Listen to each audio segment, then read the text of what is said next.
예, 오늘의 시황 브리핑 시작하겠습니다.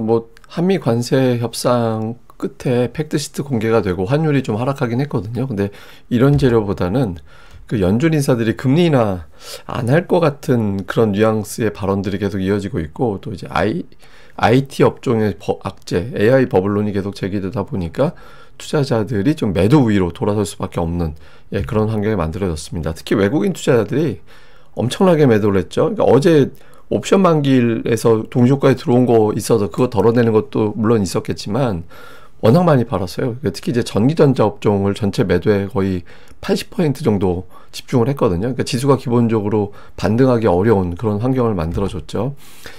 그나마 이제 방어주 성향의 종목들, 업종 내에서 또 다 올라간 것도 아니고 제약, 조선, 방산 이런 종목군들이 아주 부분적으로 업종 내에서 일부 몇 개 정도 올라갈 정도였고, 대부분 이제 하락한 종목이 압도적으로 많은, 전체적으로 좀 불안정한 그런 날이었습니다. 근데 오늘 우리뿐만 아니라 아시아가 다 빠졌어요.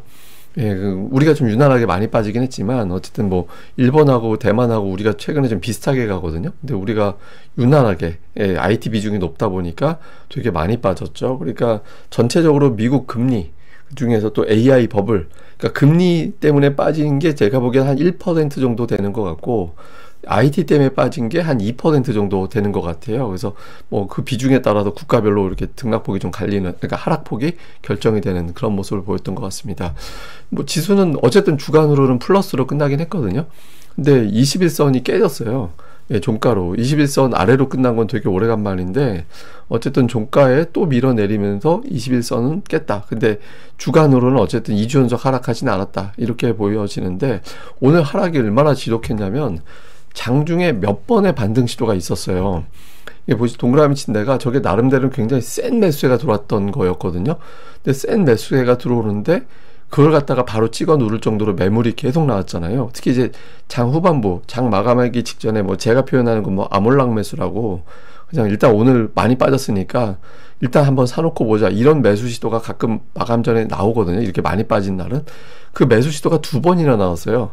근데 그걸 그대로 또 찍어 눌러버렸죠. 그러니까 전체적으로 매도 강도가 굉장히 강했던 그런 날이었구나라는 걸 보여주는 것 같습니다. 코스닥도 오늘 5일선 아래로 또 끝나는, 그러니까 이틀 연속 크게 올라가고 코스피보다는 선전하긴 했지만 이제 빠졌는데, 특징적인 게 뭐냐면 오늘 같은 경우 대형주, 중형주, 소형주가 차이는 좀 있긴 하지만 어쨌든 그게 다 빠졌잖아요. 그러니까 이게 이제 원래 외국인들 매도가 워낙 많았기 때문에, 외국인들 매도가 많으면 외국인들 매도는 주로 중대형주 쪽에 집중이 되거든요. 그럼 소형주는 조금 덜 빠져요, 보통은. 근데 이거는 워낙 시장을 무섭게 때리다 보니까 그냥 가만히 있던 투자자들이 이거 뭔 일 난다, 뭔 일 나겠구나, 이런 걱정을 하면서 딸려서 그냥 던져버리는, 그 정도까지 세게 때렸다라는 거죠. 그래서 오늘 시장의 매도 강도가 워낙 셌다. 그래서 그냥 가만히 있던 투자자들도 뭔 일 있겠다 싶어서 딸려갈 정도로 상당히 매도 강도가 강했구나라는 걸 보여주는 것 같습니다. 하락했던 가장 큰 이유는 연준 인사들의 발언들. 그러니까 갑자기 이번 주 들어서 연준 인사들 발언 쭉 나오는데 금리 내릴만 한데라고 얘기한 사람은 거의 없었어요. 크리스토퍼 월러 정도? 그 정도 말고는 이제 대부분 없었거든요. 근데 이 사람들이 금리 인하할 때 명분이 뭐였냐면, 고용 시장이 조금 위험해서 선제적인, 그러니까 이제 방어적인, 보험적인 금리 인하 하는 거야, 이렇게 이야기를 했었거든요. 그래서 금리를 2번 내린 게 그 이유였잖아요. 근데 이번 주 들어서 발언들이 뭐라고 나오냐면, 노동 문제 심각하지 않다. 좀 문제 있는 건 맞는데 심각하거나 침체 이야기할 정도는 아니야. 지금 인플레이션이 더 중요해. 이런 이야기를 하고 있고, 특히 비둘기파로 분류가 되는 사람들까지도 좀 톤이 다운되는 신중한 그런 발언을 했거든요. 그러다 보니까 12월에 인하할 확률이 한 달 전에 90에서 얼마 전에 60에서 지금은 49% 찍고 50% 왔다 갔다 하는 정도, 이렇게까지 내려왔습니다. 이거 금리 안 내리면, 금리 내릴 줄 알고 계속 주식 투자하던 사람들이 일부, 전체가 다 빠지는 건 아니고 일부가 빠져나가면 그 일부 때문에 이제 시장이 빠지는 거거든요. 그래서 어떤 해석도 있냐면, 월가가 가끔, 그러니까 원하는 이제 정책이 안 나오면 나 삐뚤어질 거야 라고 하면 그냥 빠져버리는 경우가 있어요. 그게 이제 그렇게 해석을 하는 거일 수도 있고, 아니라 진짜 월가에서 그렇게 하는 거일 수도 있는 건데, 어쨌든 월가가 금리 안 내린다고? 그럼 너희 때문에 우리나라 경제 망가지는 거야? 이렇게 하면서 무력 시위 하는 거다. 그래서 이 하락 금리 안 내리면 이건 경제 망가지는 거다. 연준 때문이야. 그러니까 이렇게 이제 무력 시위하는 거다라고 생각하는 경우도 있습니다. 실제로. 그러니까 어쨌든 그동안에 주식시장 올라갔던 건 금리 인하 플러스 AI 모멘텀인데 금리도 안 내린다고 하고 AI도 걱정되고 이러면 이제 시장이 못 올라간다 이렇게 생각하는 거잖아요. 근데 이제 저는 6번도 좀 일리가 있다라고 생각하는데 그 트럼프 정책이 지금 여기 법원 판결이 앞두고 있는 상태잖아요. 그러니까 법원 판결에 이제 관세를 완전히 위법이라고 판결할 수 있게 되죠. 그러니까 위법이라고 판결 나와도 이제 트럼프는 다른 방식으로 관세를 부과할 것이다라고 이야기는 하고 있는데 어쨌든 이론적으로는 위법 판결이 나오면 관세가 내려가야 되는 경우가 생길 수 있게 되고 그렇게 되면 기본적으로 인플레이션이 축소가 되는데 여기에 금리까지 내려버리면 그리고 12월에 양적 긴축도 종료가 되는데 돈 풀기가 다시 재현될 것 같은데 이래버리면 인플레이션이 폭발할 수도 있으니까 조금 일단 저것까지 봐야 되는 거 아닌가? 이렇게 생각을 하는 거일 수도 있어요. 근데 어쨌든 뭐가 됐던 우리가 깊이 있게 생각할 필요 없이 그냥 금리 내릴 줄 알았는데 안 내린다고 해버리고 특히 이제 연준 인사들 중에서 이게 이제 왼쪽에 가 있는 사람들이 이제 그 비둘기파적인 사람인데 라파엘 워스틱이나 메리 데일리나 닐 카시카리 같은 경우는 최근 들어서는 비둘기적인 발언을 했던 사람들이거든요. 근데 이 사람들이 일제히 잘 모르겠어. 그러니까 상황 봐야 돼. 뭐 신중해야 돼. 이런 발언을 하니까 저 사람들 비둘기적인 사람들이 금리 인하를 주도를 했을 텐데 이 사람들이 저래버리면 안 내리는 거잖아. 예를 들어서 뭐 좀 강성 발언 하던 사람이 그러면 모르겠는데 저 사람들은 안 그랬던 사람들이거든요. 그래서 여기서 시장이 조금 더 긴장을 좀 했던 것 같습니다. 그 다음에 이제 오늘 반도체 많이 빠졌던 건 키옥시아 이게 낸드 관련된 기업인데 이게 일본 증시에서 하한가 맞았거든요. 이게 이거 반도체 업황 좋다라고 하더니 저런 종목이 하한가 가는 건 이상한 거 아니냐. 이게 참고로 이제 일본 증시는 하한가가 몇 퍼센트가 아니에요. 몇 퍼센트가 아니라 주가가 얼마냐부터 얼마짜리면 몇 엔, 예를 들어서 뭐 10,000엔 이상이면 3,000엔 하락하면 하한가가 되거든요. 그런 구간이 다 쪼개져 있습니다. 근데 어쨌든 저게 이제 23%가 하한가율이 아니라 그냥 3,000엔 빠진 게 하한가가 되는 거예요. 근데 어쨌든 그 일본 키옥시아가 하한가를 찍는 그런 모습이 나오다 보니까 이게 지분 가지고 있는 SK하이닉스는 이래저래 AI도 불안한데 여기에다가 키옥시아까지 급락을 하니까 이게 좀 걱정이 되네 이렇게 하면서 이제 낙폭이 좀 커졌고 물론 이거는 뭐 그냥 저 회사 문제지 뭐 다른 문제 아니야 이런 주장이 압도적으로 많긴 합니다. 근데 어쨌든 분위기를 좀 흐리는데 일조를 했다라고 봐야 되고 여기에 이제 그 빅테크 기업들이 데이터 센터 투자하기 위해서 막대한 대출을 받고 있다. 근데 이제 금리는 안 내릴 것 같고 그러면 저 돈 어떻게 하려고 그러지? 만약에 AI가 실패하면은 큰일 나는 거 아닌가? 이런 걱정도 좀 있다라고 보고, 그 다음에 이제 그 마이클 버리가 오늘 아침인가요? 제가 이제 설명드린 게 이 사람이 헤지펀드 하던 거 이제 등록을 해제했다. 나 이제 헤지펀드 운영 안 해. 내가 내 돈 가지고만 할 거야. 나 돈 모아가지고 자기가 남의 돈 맡아가지고 운영하던 자문사 하고 있다가 이제는 내가 그냥 내 돈만 가지고 할 거야. 그러니까 내 돈만 가지고 할 거야라고 선언은 안 했어요. 아직까지는. 근데 할 거로 알려져 있거든요. 근데 시장이 이 사람 이거를 주목하는 게 자기 돈만 가지고 하게 되면 이제 막 떠들 거거든요. SNS에 자기가 포지션 잡고 그쪽 유리하게 막 떠들 거예요. 근데 이 사람이 대표적인 하락 배팅으로 수익을 많이 거두는 사람으로 알려져 있잖아요. 그래서 이 사람 이제부터 막 하락 쪽 막 이런저런 말도 안 되는 거 이야기하고 그러면 언론에서 막 실어줄 거고 그러면 이게 25일부터 뭔가 큰 변화를 줄 거라고 하는데 25일부터 이 사람이 막 이상한 말을 쏟아내는 거 아닌가? 그러니까 이런 걱정도 있는 거죠. 그래서 이런 것들이 겹치면서 반도체 낙폭이 유난히 컸던 것 같습니다.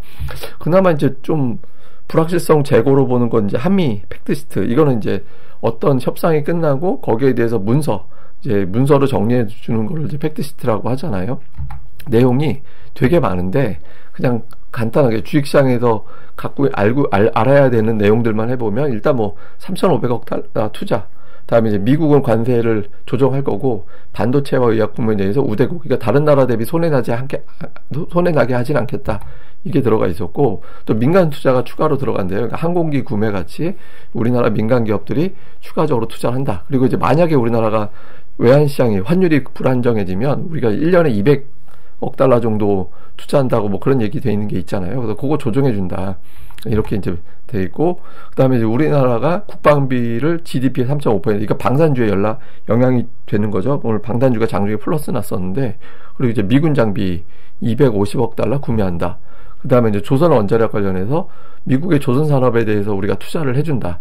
그다음에 핵 추진 잠수함 건조 계획을 승인한다. 이 이제 조선 업종에도 영향을 주는 거고, 이게 나름대로는 긍정적인 거고, 여기에 이제 환시장 개입성 발언 나오면서 환율이 급락을 했었는데, 오늘은 이제 별다른 영향을 받지 못했습니다. 근데 이후에는 이거 효과가 좀 있을 수도 있어요. 이거 이제 중요한 불확실성 해소로 좀 주목을 해야 될 것 같습니다. 하이닉스 오늘 되게 많이 빠져서 단숨에 저렇게까지 빠질 정도가 싶긴 한데 21선까지 뚝 떨어졌고요. 그리고 이제 주도주가 빠져버리면 시장에서는 겁을 먹거든요. 그리고 이제 현대차 오늘 관세에 대해서 이제 그 불확실성 제거를 해줬는데도 불구하고 장중에 좀 돌아서나 보다 시도가 있었는데, 결과는 이제 종가는 5일선에서 마감이 됐고요. 그 다음에 방산주도 오늘 일부러 올라가긴 했는데, 이것도 역시 이게 호재가 나온 종목까지 밀어버릴 정도로 대형주 막 던졌어요, 오늘 외국인들이. 그렇게 되면서 좀 밀렸고, 그나마 이제 제약 바이오 중에 일부 종목군들, 지금은 여기가 피난처다, 이런 정서가 나오면서 제약 바이오주들 중에 일부가 상대적으로 선전을 하는 그런 모습을 보였습니다. 뭐 대형주는 오늘 시총 1, 2위 종목이 86포인트를 뺐어요. 전체 지수 낙폭의 거의 한 55% 정도 되나요? 그러니까 이게 두 종목에서 거의 90포인트 가까이 빼버리면 지수를 돌리기가 어렵죠. 기본적으로. 오늘 그냥 하락 쪽에서 놀아라, 이렇게 이제 만들어버린 거잖아요. 그러니까 시장이 좀 낙폭을 줄이는 것조차 좀 어렵게 만들어버렸고, 코스닥은 그나마 탑10에서 4개가 플러스 났는데도 불구하고 지수 낙폭이 제법 됐죠. 그러니까 제약 바이오 빼놓고는 나머지 종목들에게는 뭐 투매까지는 아니더라도 그러니까 제법 큰 물량이 종일 나왔다라고 봐야 될 것 같습니다.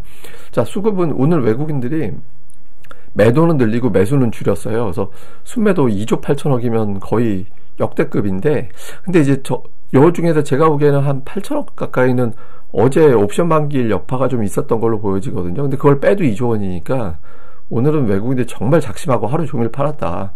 이게 2조 1000억, 2조 2천억 요 사이에서 좀 정체였거든요. 근데 뒷부분에서 이제 매도를 굉장히 강하게 몰아붙이는 그런 모습이 있었고, 선물은 저거 더 때릴 수 있나 싶을 정도로 팔았거든요. 그러니까 뒷부분에서 선물 매도는 되게 많이 줄였어요. 그래서 제가 보기엔 이제 다음 주는 변동성이 되게 클 것 같아요, 다음 주에도. 왜냐하면 선물 매도력은 별로 안 남은 것 같거든요.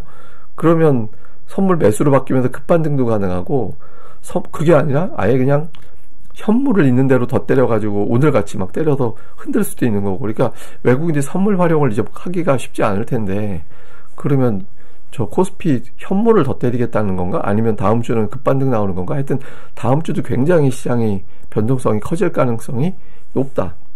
이렇게 봐야 될 것 같습니다. 그래서 어쨌든 주초에 외국인들 선물 동향 좀 봐야 될 거고, 그다음에 이제 뭘 집중적으로 팔았나 봤더니 역시 삼성전자하고 하이닉스, 우선주 포함해서 거의 1조 8천억 이상, 1조 9천억 가까이가 두 종목에 집중이 됐습니다. 그러니까 3분의 2는 원투펀치 두 개 판 거고, 뭘 샀나 봤더니 조선 관련된 종목군들이 집중적으로 들어가 있어요, 상위에. 오늘 보시면 뭐 조선해양, 마린솔루션, 한화엔진, 미포조선, 마린엔진 막 이런 것들 들어가 있잖아요. 그래서 조선 관련된 종목군들이 이제 매수, 일부 제약바이오. 그 다음에 기관도 마찬가지입니다. 오늘 기관도 삼성전자, 하이닉스 합이 6,500억 정도 가까이 매도를 했고, 매수 쪽은 이제 조선주를 골라서 담았어요. 사고 팔고 좀 골라서 담는 이제 그런 모습을 보였고, 그 외에는 뭐 방산주, 이런 것들 좀 선별적으로 담았고, 그다음에 그 약간 그 B급 반도체 있잖아요. 뭐 한미반도체, DB하이텍 이런 종목군들은 좀 조심스럽게 담는 그런 모습이 있었고요. 코스닥 쪽에서는 외국인들은 오늘 바이오, 근데 시가총액 그냥 최근 상단 종목군들을 좀 많이 매도하는 그랬어요. 그래서 그냥 왼쪽 종목, 그러니까 수매도 종목 보면 시총 상위 종목을 거의 다 팔았구나. 그냥 묻지마 매도. 그러니까 전체적으로 대형주는 다 던져버릴 거야. 뭐 이런 식의 어떤 매도를 보였고, 매수 쪽에서는 그렇게 특징적인 업종은 별로 없습니다. 그러니까 반도체 몇 개 정도 있는 거, 뭐 그 정도 말고는 이제 업종이 고르게 들어갔다 이런 느낌은 아니고, 그다음에 기관 같은 경우도 알테오젠 매수에 들어가 있긴 한데, 뭐 보면 약간 이제 그런 건 있는 것 같아요. 그러니까 제약 바이오 종목들도 좀 있고 반도체도 있는데 오늘 기관 종목들을 제가 장중 내내 쭉 보니까 어떤 게 있었냐면 그동안에 좀 못 올랐던 종목들 있잖아요. 못 올랐는데 숫자가 좀 괜찮다 또는 실적 이번이 바닥인데 이렇게 보이는 종목군들을 좀 담는 느낌이더라고요. 그래서 좀 제가 못난이라는 표현을 하는데 업종 내에서 못난이 급의 어떤 움직임이 나왔던 종목들을 선별적으로 좀 담았다. 이런 것들이 좀 특징이었던 것 같습니다. 자, 뭐 금리나 논란이 좀 있습니다. 그래서 월가에서 이걸 더 키울 거냐, 뭐 제가 아까 그냥 거의 자해 공갈 또는 뭐 하여튼 뭐 그런 식으로 말씀드린 게 있었잖아요. 그래서 이걸 억지로 좀 키우지는 않을 것 같긴 한데 어쨌든 뭐 좀 이 논란이 하루 이틀 정도에 그치지 않으면은 좀 이상해질 수 있거든요. 그래서 이 논란으로 좀 하루 정도 이상은 좀 반응이 안 나와야 될 거고, 특히 여기에 이제 겹친 게 AI가 너무 비싸다. 근데 다음 주에 엔비디아 실적이 나와서 문제가 되긴 하는데 어쨌든 이건 판단은 그냥 종목으로 할 수밖에 없어요. 뉴스가 아니라. 그러니까 대장주가 엔비디아, 메모리에서는 마이크론, 이 두 개가 이제 대장주 역할을 하는 거라서 미증시에서 이 둘 중에 하나라도 오늘 장에서 어떤 움직임의 변화가 생기는지. 그 다음에 오늘 환율이 제법 하락했는데 이럴 때도 외국인들이 팔았거든요. 그러니까 외국인들 입장에서는 한국은 일단 IT의 나라인데 AI가 문제가 되고 여기에 이제 또 금리 문제 아시아 증시 팔아야 되니까 두 개가 겹치면서 우리나라 주식시장 매도가 유난히 셌던 걸로 보여지거든요. 근데 이렇게 요란하게 매도하는 건 대부분 일단 한 번이라고 그래가지고 단기성 자금이 많아요. 그러니까 상황 바뀌면 또 다시 들어오기도 하거든요.